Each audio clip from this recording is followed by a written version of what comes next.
Alo lau mai mo mai foi Samoa le nei tu la le fiafi le fai wai tiu te mga luenga to es 4 minute le tu la lima le nei foi aso ngafua mata ngofie le lofa malanga le leu le tua wa tatu taunu mai foi le amatanga le nei vai aso fo wa tuana ia tu foi atu vasa le lava aso sa tatu fenga ye fi au tiu te mga luenga ia va aftai le tua lo na lofa malona le lei o tatu wala fai mai le amatanga le nei vai aso e le talitonunga ia o lo manuia me uma si o tatu atunu pa ia mal mamalu o Samoa i ona tulanga whalupea ia mai mamalu whal tala lei malu whal atunu te nane mamalu whal malo whatalofa tuailengang whal alo tatu por kalami fone nei ia o le whatalanoanga tatu malo ia malau Tusitala ina ia longa puiali i tulanga uma talanga me uma tupu mai le taimi o tatu whainga malo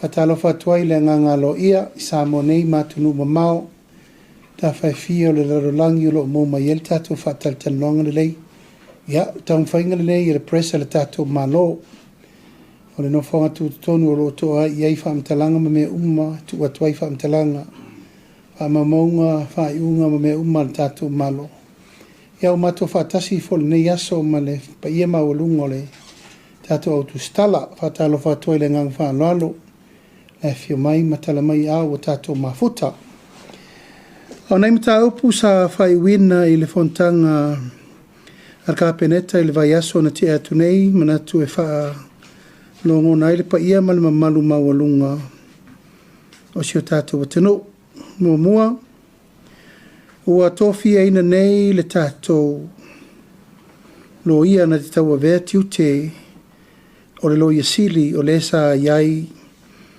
i le whaawawina mai le nei no fo inga na luma nai nei na tua nai nei o le asololo na tea nei na tofi alo iai ia le fionga ia maunga precious chain ia vea ma lo ia sili e taua veina tiute o le lo ia sili se ia mae o na whaatino ina le whaasalaunga lo ia o se tasi na te taua veina fo ile nei tūlanga taua loa o le tatou malo o le aso sfurtolu o Januari ia na whaiwi nai le au nanga le fo isa vea ma lo ia sili le tatou malo la fionga ia sua Elena Warwick ia mai ele fai titi ai le nganga fa ngai le nei ava no taua e momoli atu ai fa ftai tele al tato malo kapeneta e me se pulenga le malo e moli atu ai le au nanga ale fionga ia sua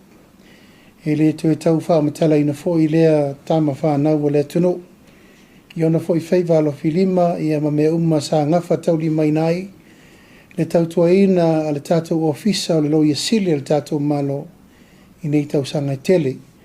Whai leo whai mafonga tāmo moli, a le mia marka peneta, pule ngā le malo, ia e moli atuai le nganga whaafitai ono le soifua au auna, tau tua malo, a e meise fo i ona whai valo filima. Wai umalmanui ai, mea sanga lue ai mwhai ui nailan tau tua, i le aso sfurtolu o le masina le nei. I le auta singa arka peneta, ua whirwhiri ai, le fionga ia maunga precious chain e vea malo i sili. Au whanga solo aita ulumanga o le whirwhiri ina o se tatou lo i sili al tatou malo. Pen sirwhi al tatou atunu o se tasiri nei o tūlanga a lo ia. Ia matūlanga mawalunga e muli ta i ai le tūlanga o le whautua ina o le tatou malo i tūlanga whaatula fono. Na whatauli mai nei le whautua ino le malo i ona vaenga ese. I le wafa whenga iai ma le Palemia, ma le whaamsinonga, te aina ne mata upu umalava. E tūlai mai ini ese ingo manatu malangona i tūlanga whaatula fono. Ma e sa tā ua tele ai le au nanga le fionga ia sua, Elena Warwick i nei tausanga i tele. Ma e whaaftaila na au nanga i o le ua a ngai mai le nei taimi ua to sa iri se tasi tau veina tiuti ia o le la ua tula mai le fionga ia maunga precious chain so fingal kom sino su fainga ua mata ona Toi whaasala la wina, nei fo I tō whinga le tātou malo. E taunu mai le tātou malo ua maea o na whaia isi o tō whinga. I le tūlanga o le whiriwhiri o se tasi e tau o vea fo I le nei tō whinga maua lunga le tātou malo e ala I le komsina surfa inga e ngafa o mamata upu fo I wha. Surfa inga I ni mata upu e le o manino e le wafa whenga iai. O le ai ata tau o tangata te tō tasi. Ai meisi se fo I le pui pui ngom ta upu e angai. I matanga luenga o lo whenga I mai lātou. Pei tai o le mau o le whainga malo whirwhilia. Ina ia iaile I o enga mau maututu ma le I o enga tāla whengai. A le whainga malo whirwhilia fau. O le la ua toe whasala lawina I le nei awanoa. Ma e te tala fo I le awanoa mo I lātou sa apalai mo mua. Tala fo I le awanoa mo I lātou e fia apalai tūlanga fau. Ma te tala le awanoa so se tasi lava. O le mamalu o le paia tama whanau o le tunu o lo iailo lātou to mai atu o toa. Tūlanga o whainga whaavai, tūla whono. E ngafa tauli maina mo I lātou e fia awai ma fia avea. E ama tūlanga ko masina o surfa inga, ta tala le awanoa. Ma le whaua mata na whaasolo le proses. E lātou le tātou komisi o la whainga luenga le malo le whiunga te ti whono. Ina ia whaasolo taulumanga o le whaasala lawina o le nei awanoa tāua mo le tātou tino. E whapea fo I le tūlanga o le tātou fufuanga o le tātou su e tusitala le tātou malo. Peon sirfia ia ua maea fo I le taimi o le fo I sa vea. Ma su e tusitala le tātou malo le whiunga e fui mono a whele. Ia, e le whaititia fo I le nganga whaftai le tātou malo su I fua wona. A le fo I tama whanau le tātou tunu o lolo na taimi. O asasa mailo na sai le amataina le tautuaina. O le tātou ofisa su e tusitala le tātou malo. Ma o le o tātia nei o ngā te tonu o whiriwhiringa. E ala le stoe sa I lia o sesi a tātou su e tusitala le tātou malo. Iei fo iona whainga whaavai, ono le tō whinga le nei, o le tō whinga e anga I sa o le tātou Palemia. Ma o ina fo I whai mai e tō whinga I lalo. O le whautuanga le whionga le whongwhitalai, le komisio ngā luenga o tūra whantu mau. Ia ma se whautuanga e watu le ao mamalu le malo. Ia ona whatula I eila I o se tātou su e tusitala le tātou malo. A tāua tele le nei tō whinga. Ono I e wā iri umai ngā luenga o lo whea ngai ma le whono whatonu. O so se sene apa e whao ngā e mata ngā luenga whalapo ptonga le malo I minister ma le pulenga malo le Palemia ma le kapeneta. O la tau nei e la tau te sueina tusi ia. Ma la tau li poti atu le Palemia e le li poti mai I le Palemia ma le kapeneta. E li poti saoa I te Palemia. Ono le tō whinga nei o le tō whinga whalwa vai, mai lalo le pūlenga o tō whinga wha Palemia. E tu sa o la latu li poti tai le Palemia, so ai le pule a le Palemia, I li poti mai tu ina mai le ofisa o le sua tusitala le tātou malo. Tolu o lo ua wha ngā solo nei le tāpena ina o le wha mautuina o le tātou ofisa o le whono I mulino. O lea e wha ngā solo le toi whausi o le wha vai a tō le mota whono. Peon sirfia na maea o na whausi le whale whono whau.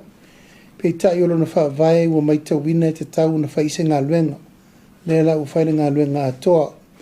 Mai te lelo na suinga o le ufatu langa ai le wha vai a toa le me mawholafola le a si mati le. Le tū o le whale whono I lunga le teimina nei. O lea ua toe whaamalosi, enforce, upgrade. Ia matula I eise tūlanga, ia aua nei toi a fia inisio. Whaafita uli ala I mana e nae, manuti o sima ma me wapena. A toi foi masuinga o le anga I atu I tonu mawhafo. A me se foi tūlanga o le whaalau le leia atili, o le fufuanga ina ia malu pea le tūla I mai le whale whono. I lunga o le whaavai lea. Lona lua, o lea tau pule nei o le masino mei lo na whai unga e mai ai le ofisa o le whono whai tūla whono, Legislative Assembly Office. ma lea ua fuafuaina tapena lona umusaina i le taimitonu o le tatou tutuatasi. Ma ua whaatulanga ai le tapena ina o le toe tatala alo i o le fono usu i le mauta fono le palemene, ma le ofisa o le fono faitula fono. O nei whamanianga uma sa tatou mau ma le malo Australia sa la tau whil tatou falfono.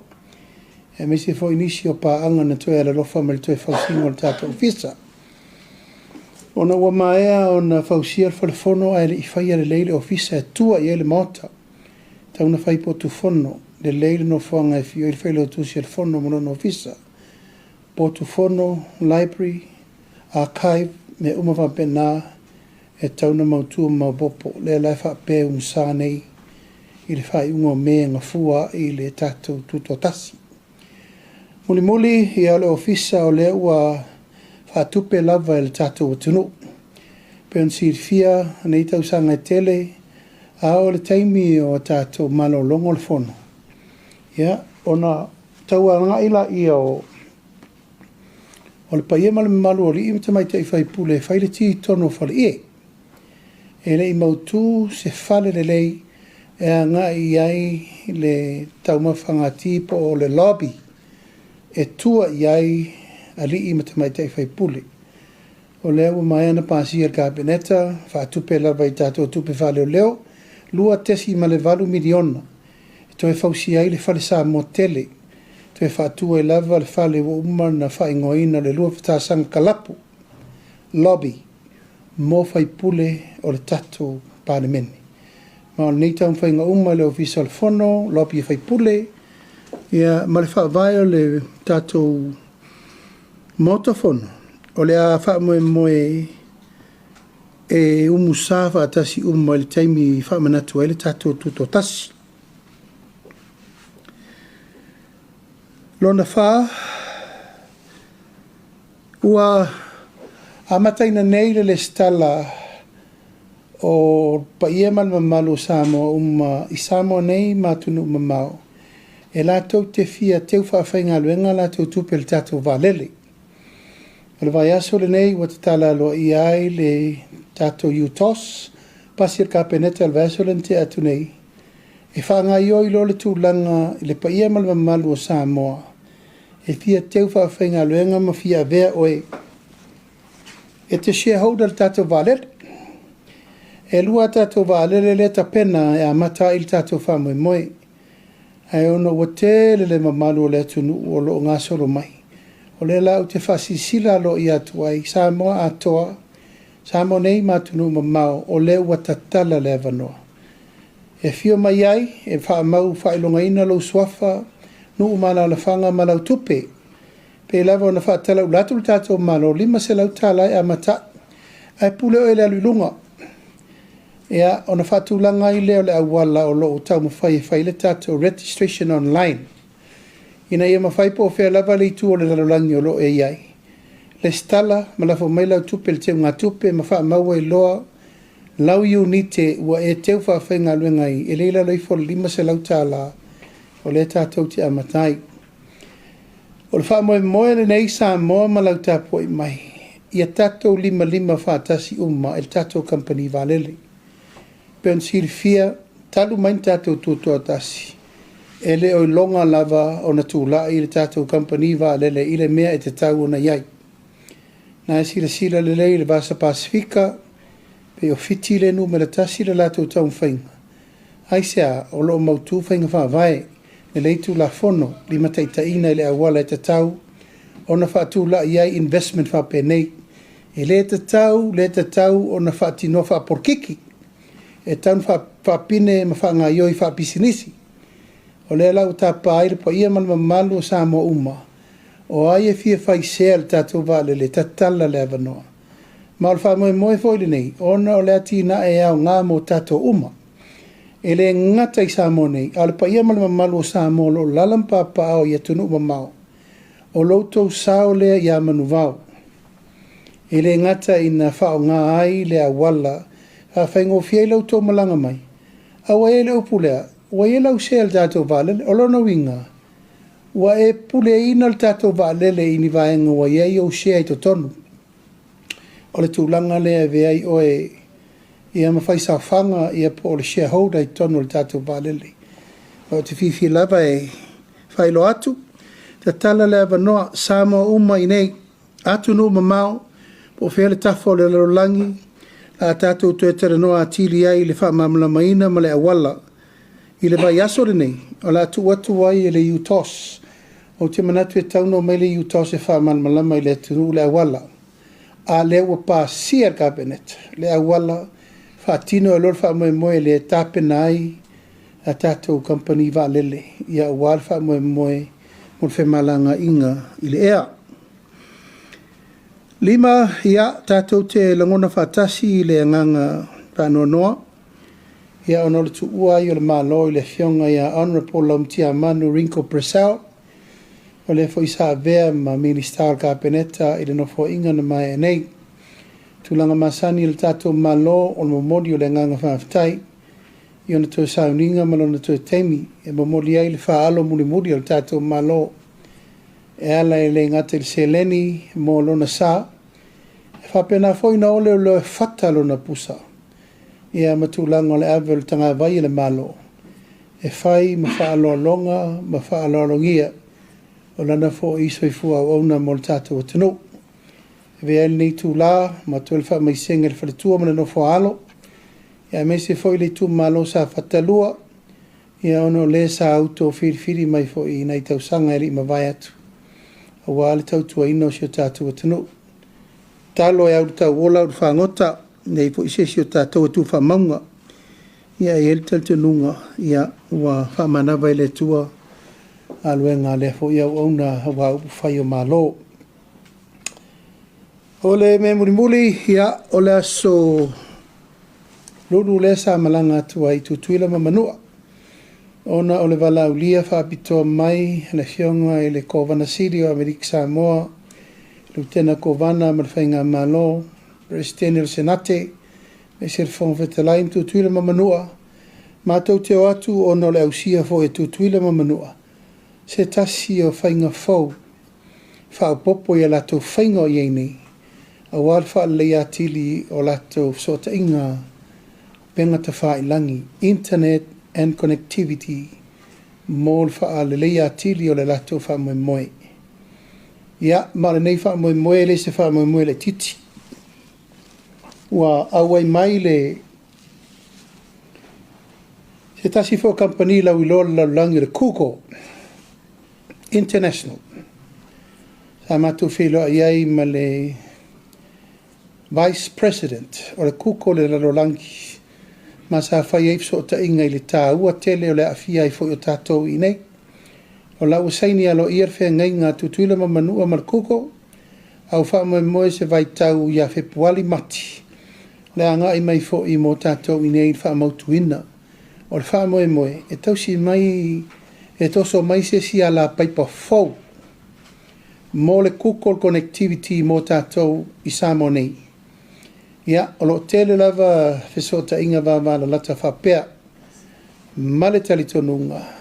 O le tele elelei. O le tele tau ngofiai. O le tele sawa ma le lei leo o nanga.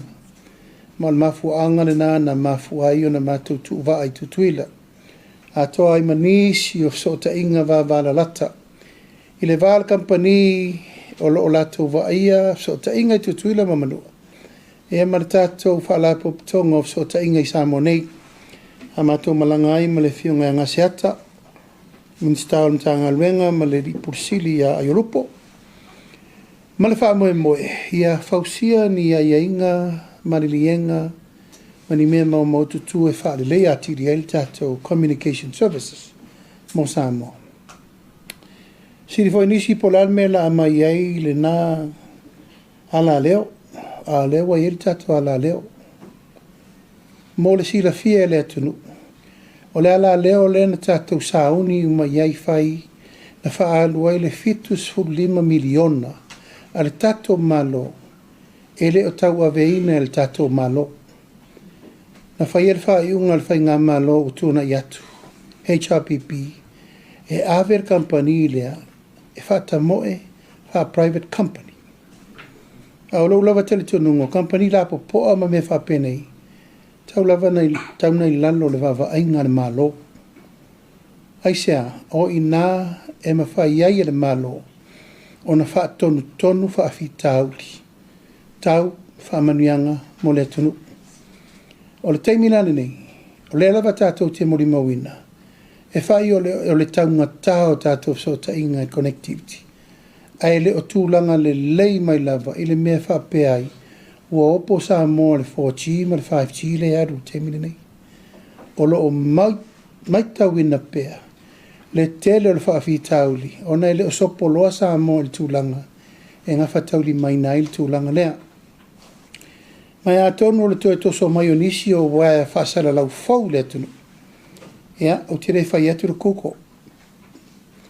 Kuko is one of the biggest international connectivity company in the world. O se atunu, o se company sili o na tele. Lona wha atulangana, o la tau e tirere la tau sao i tūlanga, tau so ta inga i lunga o penga ta whai langi. Pāua al mele tūri matai le tātou malo. Ia maua uma ele atu nuu, le awa unanga le lei, taungo fie, toi zauzawa. Ina ia whaingo fie ina whaia tātou connectivity ala ia onga, whale mai, wheso o ta inga, o a uma mea le tātou tēnā nau i al teimina nei ina ia maua. Paula le awala au te manatu, e te taua na tātou a ngā ia whaamalia ina uma whaafitauri le tātou te whenga i teimina nei. O lam tau pumo mona antana no ina malanga i tutuila, ma o sauni le kuko leo mai nei ia whepuali mati. E whatau nuu mai le tana noanga o le tapena. O le a fufoina foi le whatara tana noanga ma le tātou atoa Samoa. I le vai aso lona lua, vai aso lona tolu o me, a ngā fuai le tapenanga o le tātou singa fua. Ma ua tele mta upu whataranoina ma le whionga le riko vana lona mua. O le whamautuina le puipuinga o le tātou security a le whalau whasaina. E mei se re tūlanga o le puipuinga lava ina ia malu i whawhia mo malu i whale Samoa. I le au ina mai o whawhitau di SS. I le teimina nei.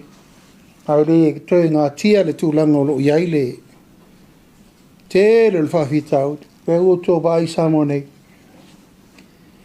Nela loi foto varu sful tangata le ta fia taitang malala. Ua mata na o whala uwa sa ine whatau se fe pankeke mse se keke pua.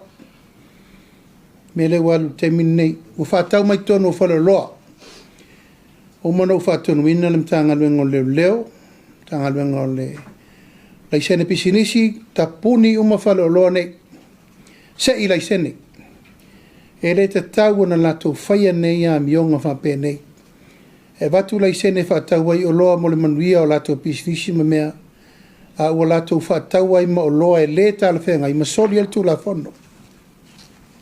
Ia, o tūlanga na ua manatu ai le ha moe ia sa tau pule lava ma le fionga le riko vana whape fo i tau rumanga le tātou malo nei sa malanga whaatasi ma le fionga le riko msina. Ina ia whaia ia inga whaapitoa le ngata i le paalele ma meo lo whela ua i mai ai ia tūlanga o tangata e o mai aso taitasi.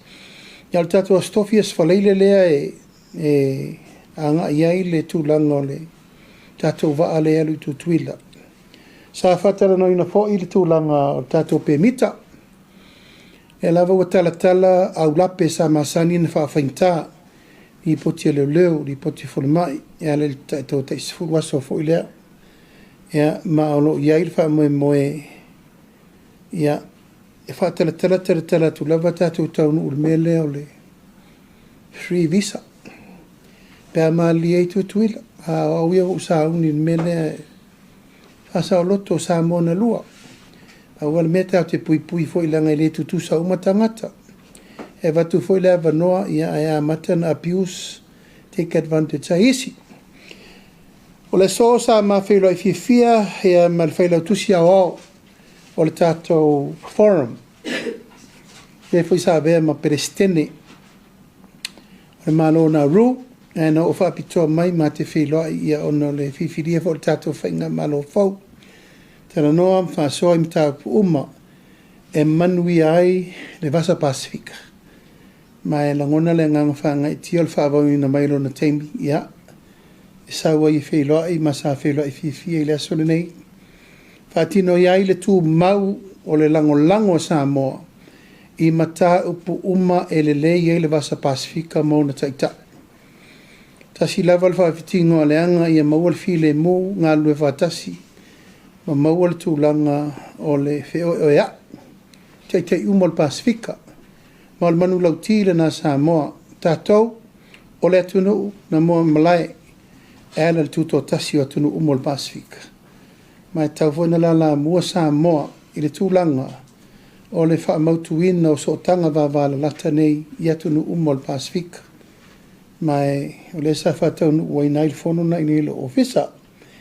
Le so foi na taunu mai ai le pulenga al tātou Stakis mai Amerika Samoa ia ele ngā tia o se tasi fo dineo company o loa lana ngā luenga le lei mo Samoa. Ela le awinatu o tātou tangata whainga luenga mo Amerika Samoa. O lau lava mau e siri atu le manuia o ngā luenga whaavai teimi i tutuila ma manua. Nei lo sesi a meo le lalolangi. Mo mua e le lei le tupe Amerika. Tasi tupe Amerika i o e la lata le toru tā la, lua tā la ono fitu vadu. Rono winga i le whaatu sa tuaria tu lau lava tupe Australia ma le tupe New Zealand. Al tupe Amerika e te le lo na currency, exchange currency mo tātou. I le ngata i lea ia o le whaamautuina lava o le ngangana tata Samoa ia maritulanga le sotanga no tolsu minute. E le mamau te le atu. Alatu ai tutuila pe ia o lai Samoa ia e alatu le Australia ma New Zealand. E latu e moa ia to le mea. Asu solo fare kalapu. Ia mataunu i mesa le masani ei tātou nei. Se mal whai unga. Whai le me se local whalpui ale o le nā. Ia tu lou lava ua whano i le ala. E tau te vai e leila loifo luaso mon tupu tino maali liu. O mantu e whafo i mal tātou atanu. Tiutu le malo whautu atu. Ia e meise le tūlanga o le puipuina o le soifua manuia, soifua lau le lei o tātou tangata. Ia, le lana whaiwina i fo i le whontanga le nei aso mal tātou Stakis. Le nei pulenga atoa ia mal whaamue moe whono whapitoa mal kāpenete le aso lulu. E whono le tātou Palemia le aso hatai au o lea ua whaatulangaina le whaamue moe ia e whaua wainga luenga le tātou Palemia a wā le whaamue moe o whono uso Samoa tulanga masani peo nei e pea tātou whonotanga i aso ma masina taitasi. Mai o le a whaatulanga i pea le tūlanga o le whaamue moe lea na ia whaawau pea le whaangaiuina o le tātou Palemia. Ia me se fwoi tūlanga wā le taua veino ngā luenga mo le Palemia. Ina nei fwoi masina. Ia, na manatu lea le au Tusitala o tātou whasisilanga na manatu o autou malamalama uma i le tu e tau whesiri fwoi sesi. Ia le uma malama lo tau whina ngalo wale whaamue moe o le tātou ngā luenga. Ai mo le atu le ngang whaftai tere Samoa le lea fiafi. Ia, tau awe me ina o le tātou polkalame, ala tātou talame whasolo. Na whatu lava noa, tātou au Tusitala.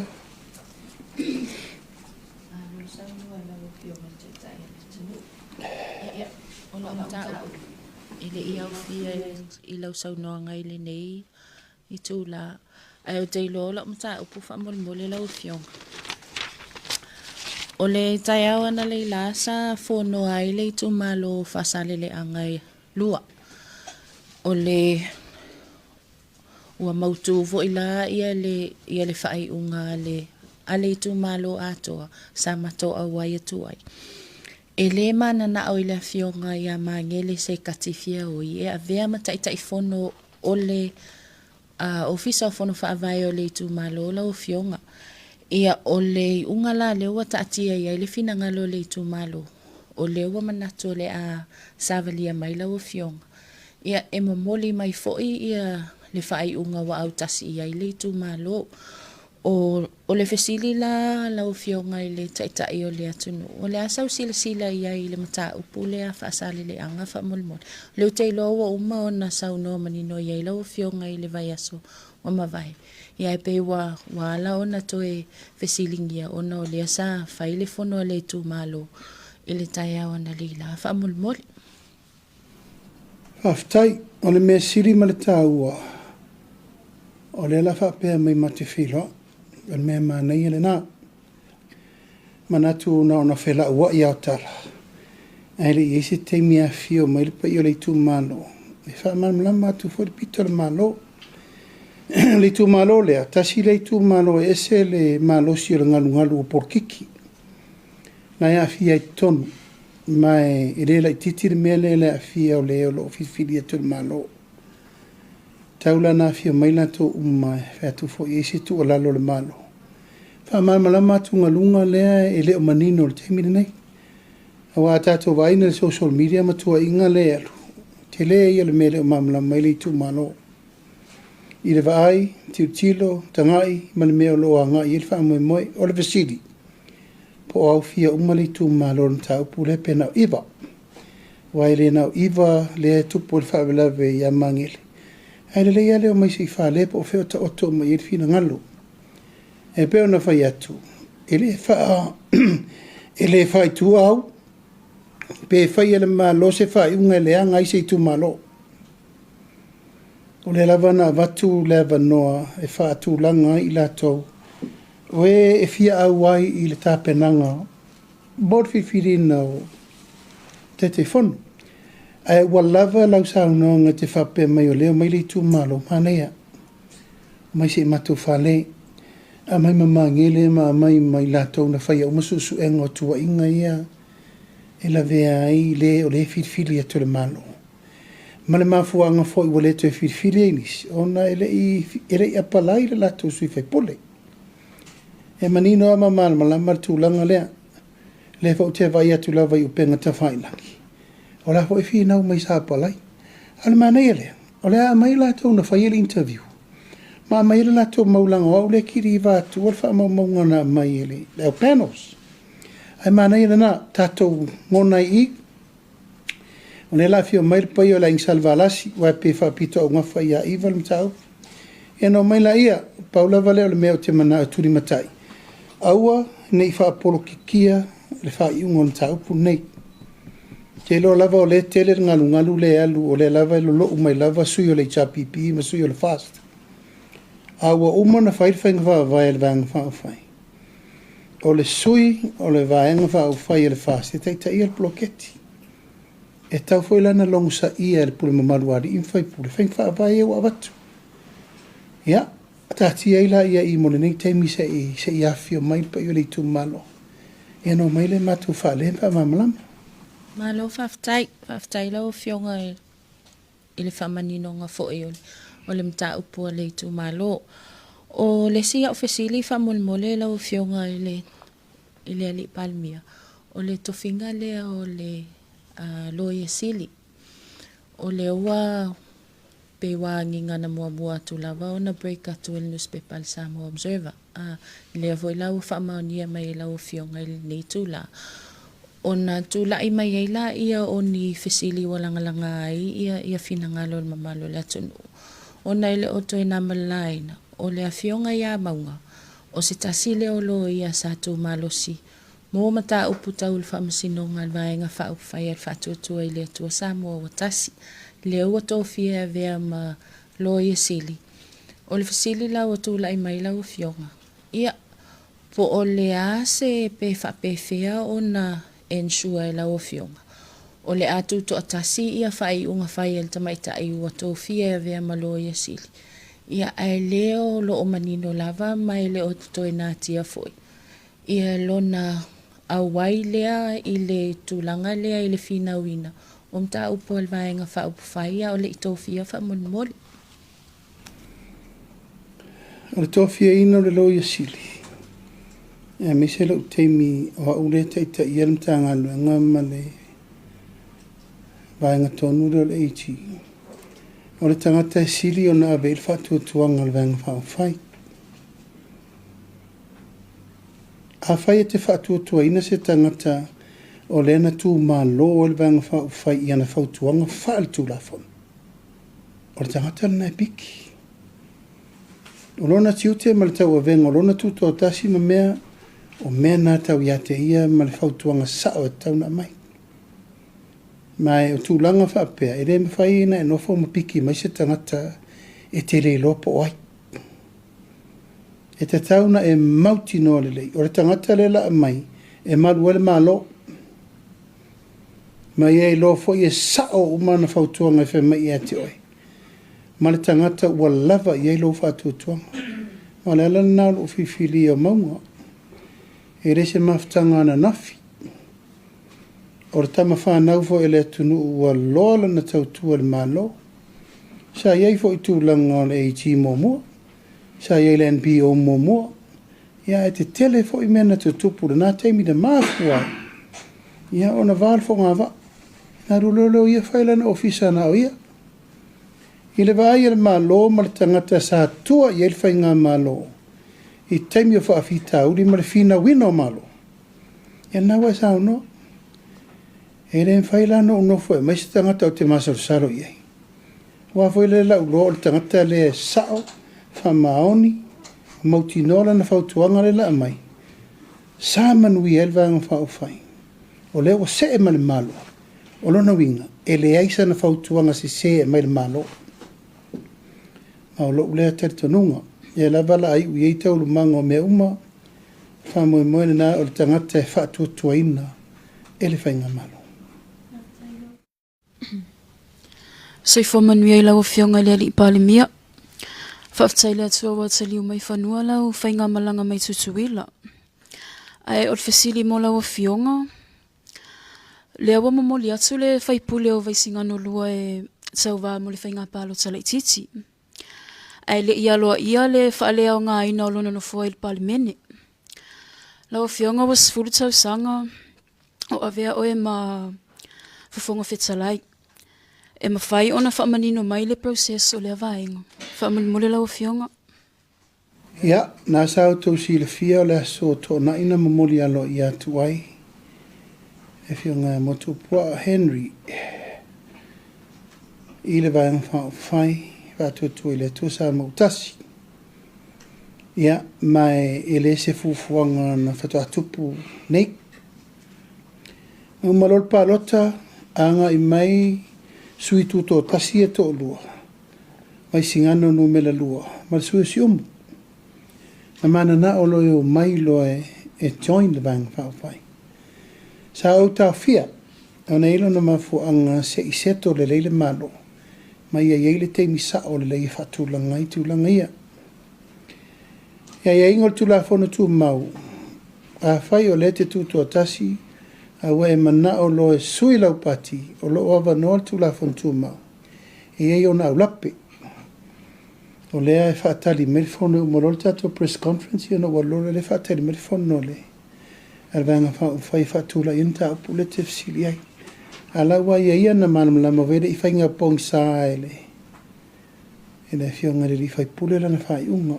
O lona winga a whape o lona whina ngalo lea.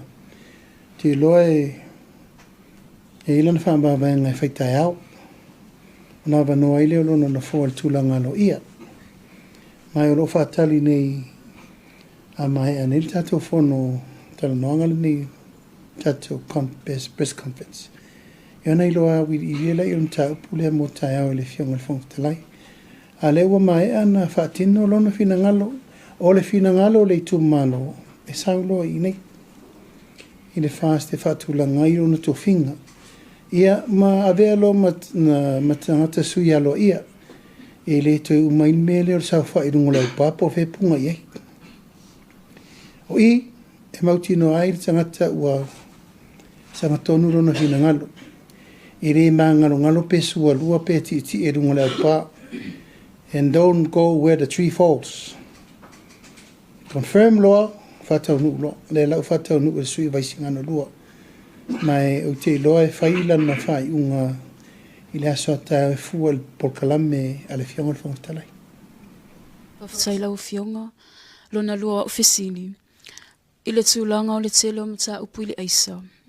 Po a whiai a matai o na whaia drug test mo public servants, whamule mole. O leo whasolo. Leo o mana whasala lau le fiso leo, fiso fui mu, o le whasolo. I le tūlanga o te tele, ia, o le mea te tau na whai. Mai o umai a tato uma, everyone. Tate o umai ta pe whiura le paruni, pe futi le lauru, pe futi le po wisu, po ferme swipe pare mea. Ia, o le whamai mwere nā. O te whaftai atu al pelestene le au whaita wale la iti le tunu. Ne wo vai atu a maile latu la lango, io, o le whamai mwere nā. O le whamai mwere nā. Ina ia la lango whatasi. Langa e ei taxi mauti noa ia o lato ue whaongame ia e kiriva. Awala nei la vea i lato ia o soli tu la whanu mea fia ili maa vea vele fua. E i lato o lo whatu langa atu le wha moe mo lato. O le tau pule atu le maa lor si tanga mo ave taxi. Ai ali ali mai la me whapea. O te leilo la pola me la whai tu langa lea. A lea wa umana iei le fufuanga e tauna iei si tanga mo ave pasi ma ave taxi ma mele mo lato. Alo winga irki kupe wawele wa kiri vai mele o whakuri ala uri ir mele au vai atu. Ia, nana whapena atu. E na ngona foi le nganga whaftai o le whai mai nei Samoa le whono te le lava to ina umo le kalesia e whakasa e o fia ila lulangi atoa ma Amerika Samoa. Sa whain mato tofia nafi mato wharsai ele mahotu. Sui la whalongo le approach a whai whiau. Ua la unga mai le au talavou, ma le kalesia, e warn i le drugs. Ma o le mea tonu le sa mo o i whalupe o nau mati. I le whainga pa anga le malo ma le kalesia, i se taimi la tau te whaonga ina i le pule laa. E la unga i le upu le tua e ala i whala ufasaina ma mionga matanga. Ma e muli atoa i mo ngā lofa i le sui o le fono le nei mai aso.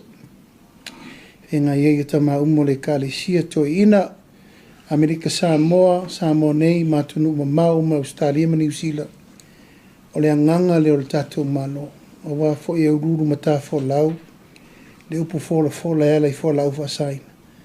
Ia, ana isi matou tofi nafi ia, langona le anganga whamama venga, ma le anganga o le ua apo e le kalesia. E le ngata in whaitau tatou daily reading yaso. E tutu mai e la ma le mea lea e tu langa le au whai keke pua ia, ma le au whai pankeke ia, ma le au lava vale ia, e whai i whaala e whio, me leo leo. It's bad. It's really bad. Ma lo fa tsa sa no lo fionga e fa sile do tu langa leo leo fa salawina ni si fo yo wal si fa salawle le filfilio le to fa pule su tu langa ile to finga le sa yana nai ai se mai o leo fo ye mai ta watu ile o pa ile o fe le sa nonga le fe finai se mai se sa nonga pe fa ma ni le tu langa le me al ni ta te popole le me le tala oso tala ole a vorestala ele sa ole mau ole lo malo fatal tanonga pesta to sisire mai pesta is next on the line ya le la toso mai le mele i ngwe ele fa sa ma tala mala fa na ule po la to fina ngal tu lo la vale o mono fa tayana nai mala na fo o nang ya e tatio pel tu la ngele ya se si fa pe atoto o la fa tayana na o nang ai meu se na tala o te le filia le to faya pour le ver ma press really le tato press secretary ele ai o le fa solo po tanga tonu tal fe ngai na to ro fa nga venga te mine mo fa mai moi o te le lo foi po ai tu lo la o le ngutu oso tu lo la wa mafu ai na se fu na tala fa fonga me le tu ai le sa o le ile vaenga lava le ua e sa no ia i ono le pe e liki mai whamtalaga. O lea se silisila lo fionga mani. Po se tō wha lo fionga le mele o le ui mai o whamtalanga ia le pei e liki mai tua. Au tangata whainga luenga le maa. Ia, o lo turi matai pea. O lo turi matai pea le tūlanga le langai maane ale le tūlanga le mo le tunu. E o atu leo e pu e mai le au main distributor i o le drugs. A mai ala tō telefoni. A lai tō tonu le Warren no usaini e pu e la tō. O la le mena. Internal matter. O la lono winga la i leo lai tō tonu. O la tau i drug stealers ia. O la tō le next on the line. A le leanga le mea. E alu umai lava ma la tō. Le fa solo ti e reita le malo. A le tūpito siri na danger le mele. O le otu leo, o le fatali mai. Tō le mele na vea le tamalo peni amina i o. E la tu peni amina la e ma le tangata le na fasiotia. O le mena e o i meia. Mai, o le unga le tangata na te whaalataina le malo. E o la uoki. Ma tō te letu mamaina le mena la e whaisuasuenga. Tō lua nisi o leo lau whaisuasuenga. Awane va pese si le maua. O le telefoni na transfer i na i le mail telefoni al tangata lea la ua maua. He will be out soon. Ma o tangata nei, thaunu mōria ma ve kaloka. Whatever rank they have le o viso leo. Tangata nei, o lo lato whaia le lango ino me se le tunu. Ma leo o matei tū le leile o viso leo i matua i focus le leile mele. E danger mo leo uma uvela whana umale whawe ia. Their name is on there. Because they are restricted, armed by the police. Alana le mele wai, wale ma se me toi malu. Le fo e mata i tū lava i lato o lo whaia le mele o le mama i tū o mele malo. Le o whaia tu o le tangata na te whaalata ina le tunu. E o la wafu. Mai le se me fau. Le se me fau le mele mai... O le lava turi matai po lale au wala taun whaatontonu whalau ai. Ai ei ni suinga mani mita upo ngongo. Tato forum lui. Mai tō visiri e watu lau tali. Whaamamalama whaamarino. Tasi ai leo le mea saol tala saol na. Ia leo se umale mele tupu matua. O le ai le ufuase tapu le observa. Le whai ia. Ia. Tu wai pia lai whai pia. Ai ama se ngau alofa ngau mata wal mele sa. Fai foi whamtalanga, fai se sini. O malula i al malo, leua e sa noi le whewhine i ato lua. O nisi o leo fau, po ni leo tuai, a po ala fo ini. Tuai. Some of the trusted people say maua o te whaalia ingoa. Mai sole. Ana e vela o whatanunga komsina suspend. Fai suenga. Maua, charts whawhalpui pui. A vese manatanga alwenga. Leta tau unta in tangata whapea tu te whaalataina. In tanga alwenga le leo. It's dangerous. This is dangerous. Tolo melena o inai tama mo inisio malul malo na mali liu. Me whapea, e atu o swa inga lau whaatali mai. E whaatali mai na o lima le ai. Atali mai ma upenga lana leilo lea, upenga atu leo. Oila le pito i sirio na leanga le temini, o se leo. O le sao whai to tonu, o le mtanga luenga o leo. Ai ona whaalata ina le soifua o leo atu e whainga luenga. So I will, oh yes. O te whai loa, ma le whaatu te le toi alo le whaalau longa o lato, umanei whai me varea. E lawa no whai atu, whale o tangata me tautia. E ua avela o whatonunga i le loia siri faule i nei. O i ta vale o i whale tupe me umata sei umamai. Tupe palpala nei. Na e ola ma whai lato saurutonga i tupe le tunu mei e tauna mai lalo le malo. Te i longa paula la o ingo tangata nei. They fought Samoa is a free nation for drugs. Le ai. Awale ula vale le mele tau te aru te min nei. Oi la tau e o mai e whai anga whapea ma sa loto. Samoa le tunu e sa loto in tangata sori tu la whono whapea. Ai o le whamoe muna le ta pena le te min nei. Sile tulanga fulumi diot na vele na mai ni sila mo tu malo ye le ba ale na paulia. O lena ia se fina ngalo se tasotina fai pisinisi mai la fia nga taftoala. E le lava le se leni langa e o le soifuanga atoa. A lena ma ua I whasalonga mai le tio ni usila. E na ole sifuru miliona na talo sanga ina. E le whainga malo lena se mwaya tunei. Le fionga le sao papito. O le fesili lo fionga. O fio ye le toa whaalo fionga. O fina ngalo I lo fionga lana le wai pale mai. O lava le se leni. Po le sa idia bano mo nisi se leni moli walanga pia ole o langa anto le la ta ya imana tangata ya le afianga le no walu ai tuai ta fito ala eva aile tinale na sa fa ali mailo na ngaule mali ona ese fa man yang ali tu mano ya la to wa fi tu langa tau fi ngota ese fa man yang ali tu mano ya fi business no walu va ilang business sa ole tilele afianga mal mele fatulanga le malo e se famanianga mo tanga taitotasi se famanianga mo pisinisi ela le tu mo tauna faalu menna ne mal masina ne o mana allocate lay every personnel mal tanga matua tauta matiti pepe lau vai e o voi lai tu langa I pisinisi la fa vai e afia isi umu ma safata e matou te o mai te tonu. Whapertala na 4 miliona leo umana negotiate for now to start up the negotiation. And ma fono mo Winston Peters o le ministale na Foreign Affairs. Na utar sanga ya Winston Peters. O le olanga atole la no foi tato mo le vaale. Ta una full compensation I le mea tana whea ngai. Po leo mai to e vesel la to va e faise a wala le lei.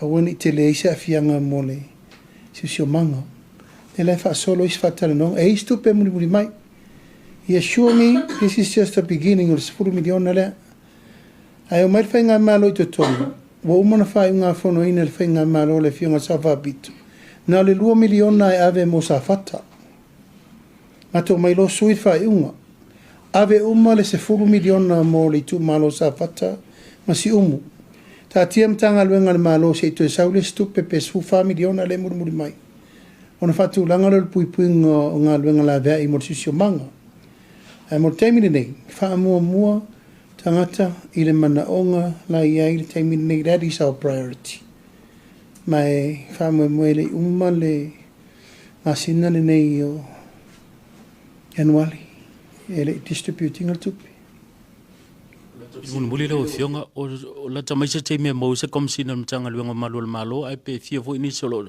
tal sanga 11 no malanga fa lo pa mo sururi mai la to na apalai mai lo fa solo le longa termine o mali lo longa pisasi a le fa solo le longa Palemia marka benet ele le titi tato to finga le mai tauna mate tu le tu langa sa o taunta o toi ala wo umana maile these questions ale fa marpeno la to ai lo fitu na ile Palemia nei marka beneta fa tu langa le meta una ye tato talo ia mo stato kom sina le ma se tanga tem fai ona ye tu la I tau aven tanga luengo nei tai au sa fen mato lo tu fa tai avela wa popoing awana ingalo tanga luenga lea o le malu le tunu malu I fafo malu I fale nei fata longa I vai se sir me umana se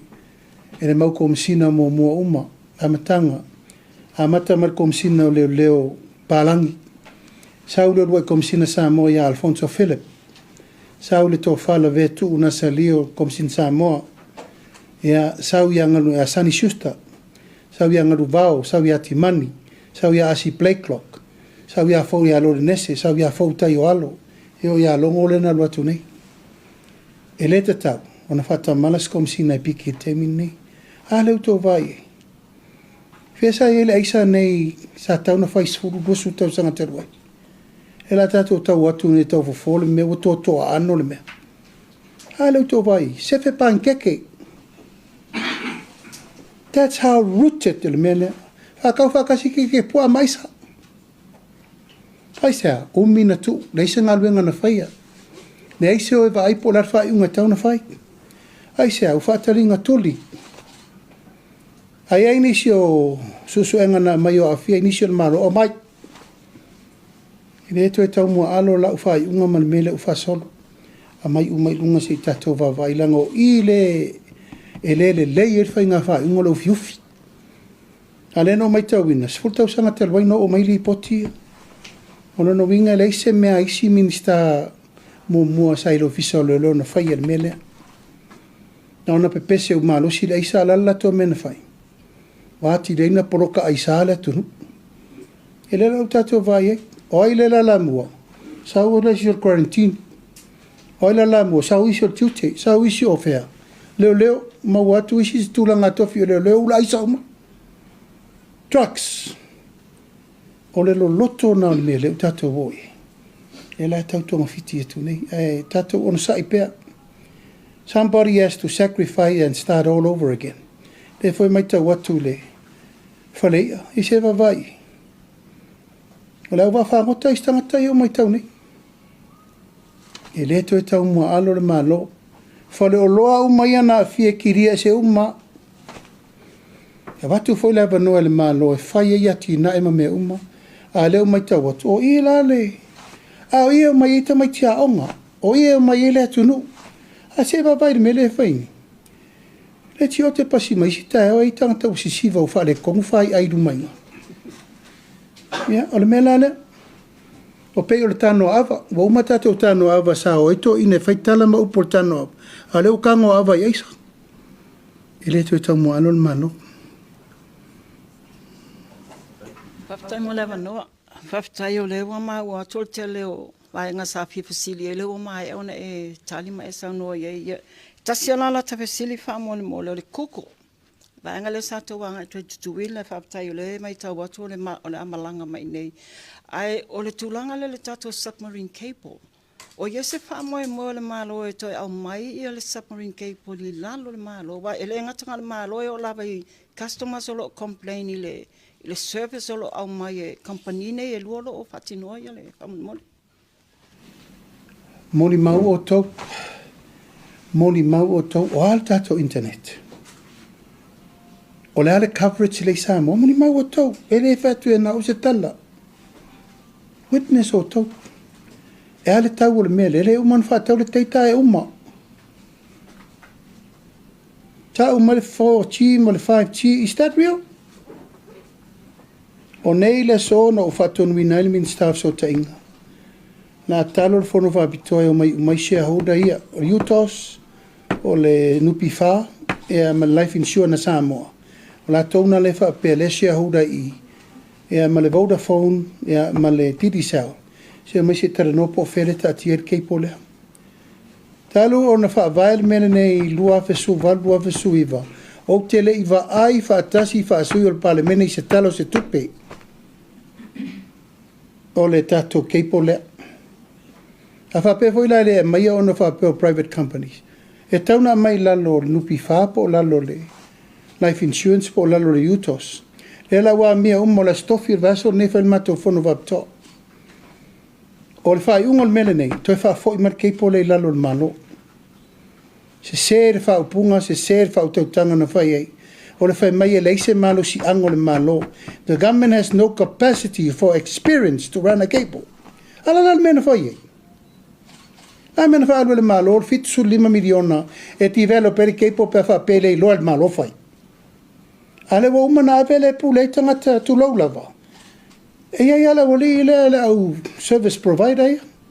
E sa fa fai lunga i ole o sei alo te sa fa fai le retail. O la fa maoni o le mea. Le wa umana avele au fato nunga le vai aso nei a nei. Min staff so tainga o ea umama i ame nano mai lai whailfono. E ta pena le pepa fa atu la fono le malo. To e fa fo i mali keipo i lalo le malo. O ma foi no fato nua le aso nei o vai uma mele sa il post office, e mele sa il telecom service o to e fa fo uma le fale de na. E ta pena ile so ta inga e tauna to e mautu mai tato telecommunication. E vai le se tato fale. La wa ave le Vodafone le fale na fa tau ese plus Skype.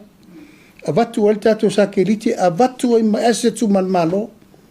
whaatau le Blue Sky, te whaatau le Vodafone, le se tato gateway, la wai fiti le mea. A tu sa meme whaapel tato telecommunication. O tau sirfila o tau le temini nei. Cyber security and cyber crime should be the first priority in malo. Wa fa wale to malu tato whamtalang. Alfa mo le na e to e fo i malo.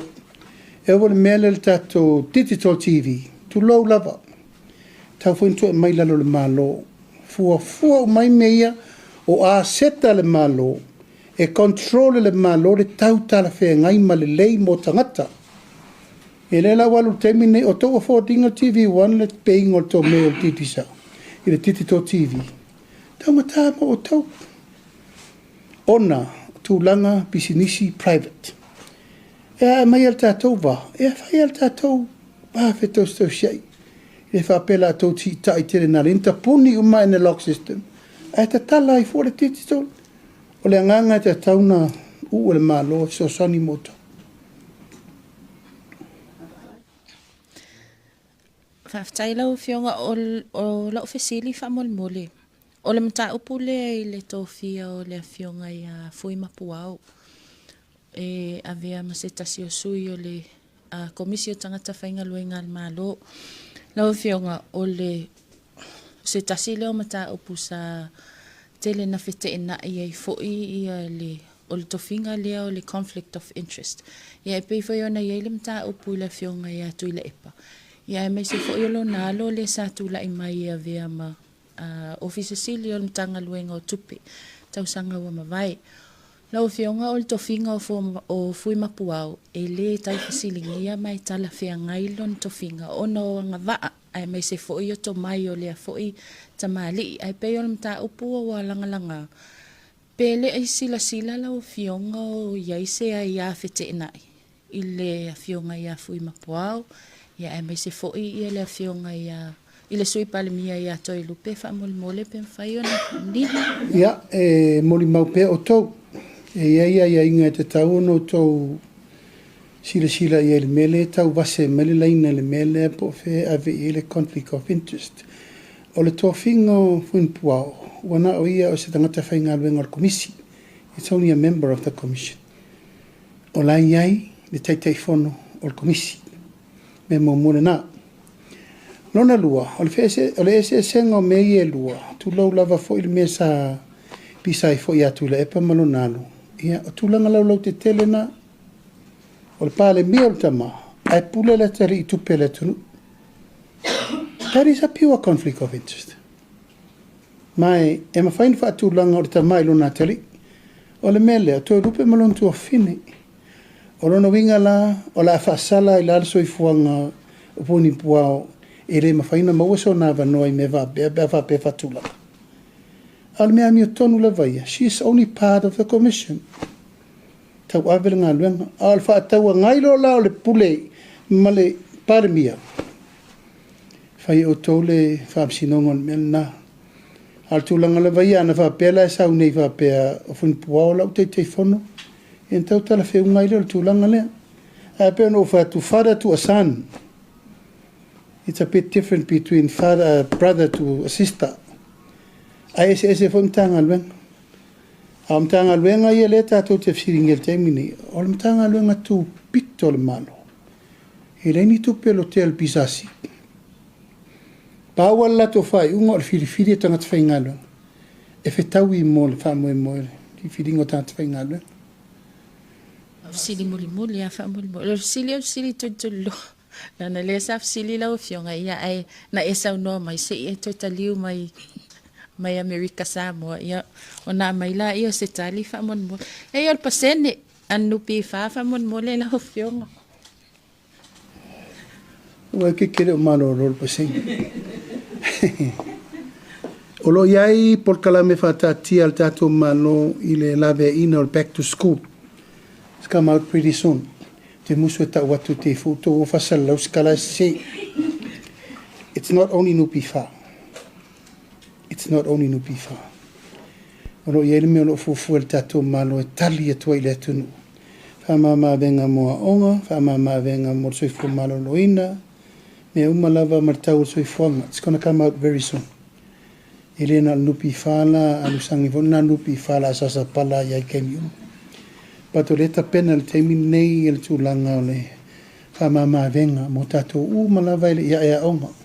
Te lolo nau lansa tamaiti, me pasese tamaiti, me lansa toina me vapena ia onsa. Onsa ia laeta pena, te lo lava o laeta pena le tangaluengo tupe. Ai leo te whai atu. E le si angale le ilai muri mai. Ana whapena atu tō te pēse iam tō tau mā te ia polea. Ai ona sa i se i tātou tau nuu iai ia no tō sisila lea. Tātou se muri whamuri. Whaftaila vai lau Afioga molo a manua. Ia, o lau fisili whamuri o le tūlanga foi le tātou wati na ele le maketi savalalo lau Afioga. Ia o leo mai tau watu o leo wa amata na mai e pe ua iloa se aso e talalo i ele tātou wati na ele whamuri. Mātou whono nei mal minista, mantanga luengo le sāna si. E tatau, ona mai o le lei i lātou, le a occupy ina le tātou whale. Awe lava noa ia i lātou wati na. Awane o vai atu, o iaini whai ngā kengi, po ni tangata po se kamai, po ni pisinisi o lewa na mata ala tu o tu whao lewa noa lea. O mana avela wa popo ingana ni le minsta ia male tanga luenga sala si. Nona lua o le ata pena whaatasi el LTA, tanga luenga si siomanga, tanga luenga whainga whaiva, ia man tanga luenga sala si, e toi whaafou a toa le tatou ka paka le tua. Toi whauisi e tatou whale, whaatari pasi le le, kiria e se male au whaakau drugs ia vai o. Ai sau ator fare fatari pasi sau atau mai le faleia. Au ane to ai se metasi to fai fa foi na lango na le tu po ne fa vitau. Avela to tonu e falaia la ko pankeke ma kirkiro ai le camera kirera la fai kongo ma ke ki folia. Ina ia ane to tu la me se me fa pen au fa fo. E le tau unto tu feleu tato vai ni le risk mo le matia o meia. Ea ai o loo whaasolo le taranonga e taunga tua risiol a toa le ka paka nei tua.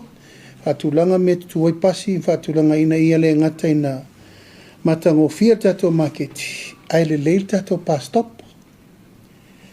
Ia, mori le ngang whaafitai tele, tato Tusitala, whaafitai fo i moltou whaatupu manatu le nei aso, mai se foi le tu fesiri mai.